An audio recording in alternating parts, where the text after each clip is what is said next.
But first, the Prime Minister declined to reveal whether he would help defend Taiwan in the event of a conflict between the United States and China.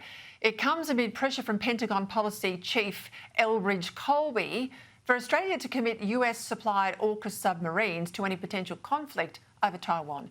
Joining me now for some analysis, Strategic Analysis Australia Director Peter Jennings.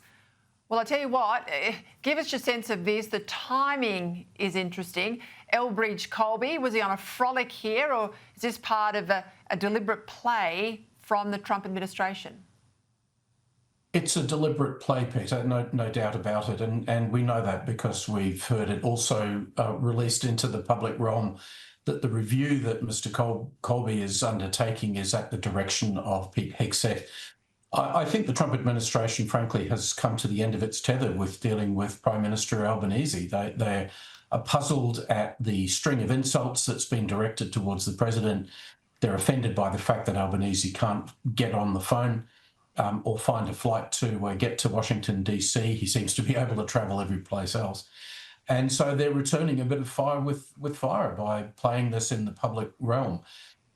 It doesn't have to be this way. You know, the PM would not be having to respond to leaks from the Pentagon if he actually had a relationship with Trump where he could pick up the phone and talk to him.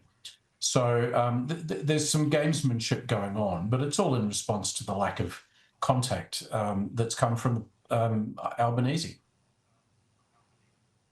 I made the point at the top of the show, you know, people confuse AUKUS with ANZUS, but this puts the whole ANZUS alliance, which has been our mainstay since '51, under a real cloud if we're leaving open this question about what we would do if called upon, and it's a big if because we know the strategic ambiguity line there between the US and Taiwan. But I mean, if we're going to get US subs and they're much needed in the United States for their arsenal, well, rightly Congress is saying, well, what are you going to do with them, Australia, if we need them in some sort of battle with China? Will you deploy them, as we hope you will? And our bloke's sitting on the fence and can't even give an answer. Yes, it's a fair question to ask, I think, if you're American. And really, I don't think they're so concerned about, you know, make an ironclad commitment to a future conflict. No government would ask for that. They're really just asking, hey, Australia, are you still with us? You know, are you still actually committed to this alliance relationship? Because you're behaving in a strange way if you are. And I think it's perfectly reasonable for the Americans to be asking those questions, seeing as it's their technology. They're proposing to sell this to us. They'd like to have some sense about what role we might play. And we can answer that question, I think, very eloquently by saying, hey, there's 25,000 or 30,000 troops actually exercising across Australia's beaches, even as we speak, showing right that collectively we work together. You know, we're out to deter war. And, you know, we've got our eyes on you, China. We know what's going on. Unfortunately, the PM just seems to be incapable of saying that, Peter. And Albanese is now letting himself be played by the Pentagon. He doesn't need to do that. He could just pick up the phone and talk to the president direct. Yeah, you're right to make the point. I mean, it's like our Prime Minister is on a completely different universe compared to all of our defence players who are focused to Talisman Sabre in our north and Australia's history. And I think a lot of other people in the parliament are on a totally different train in relation to China. And our guys over there, and we'll see what it looks like tomorrow when he meets President Xi, whether it's going to be the handsome boy rubbish all over again, where he's basically, I mean, he thought it was a joke and it was funny. But in fact, you know, Chinese Australians said to me, if you look at the Mandarin speak for what was said, it was a real pat on the head. It was, it certainly wasn't a positive. So when they meet tomorrow, you're a China expert. What are you going to be looking for? I mean, are we going to see something like the Port of Darwin raise because he danced around that one today? Is he going to take the Chinese to task about how our military men and women have been treated in recent months? Is he going to take them to task about incursions in our area or sphere of influence down here? Or is it going to be sweetness and light and panda bears? Sweetness and light and maybe a panda bear or two, Peter. You know what the Chinese require above everything else here is no surprises. And I think Albanese will be quite comfortable with that. So in what we see of it publicly, it's going to be lots of friendly jokes and exchanges of sporting shirts and that sort of thing, and no substance. And then someone will say in the Prime Minister's travelling party, well, he raised these issues behind closed doors.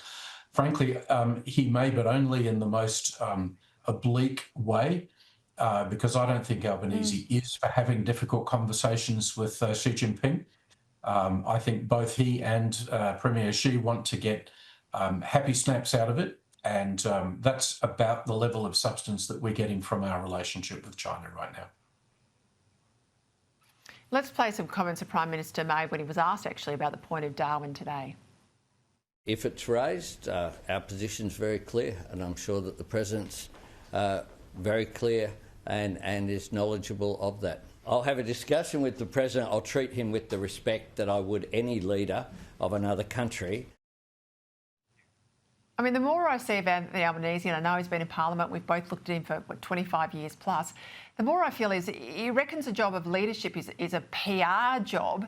And I watch him and I just think, you know, the Emperor's got no clothes. Is the rest of Australia going to wake up to this? Because he's just been voted in. He's unassailable in terms of where he is, in terms of the parliamentary numbers he has.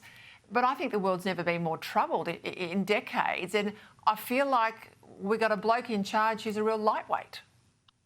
Yeah, I'm not going to disagree with you. I mean, you never get below the surface of the talking points. And note in particular with China, it's the same talking point all the time. I mean, he's added a new one with we grow our capabilities and we build our relationships, which is his sort of way of brushing off substantive discussion about defence. There is no substance there.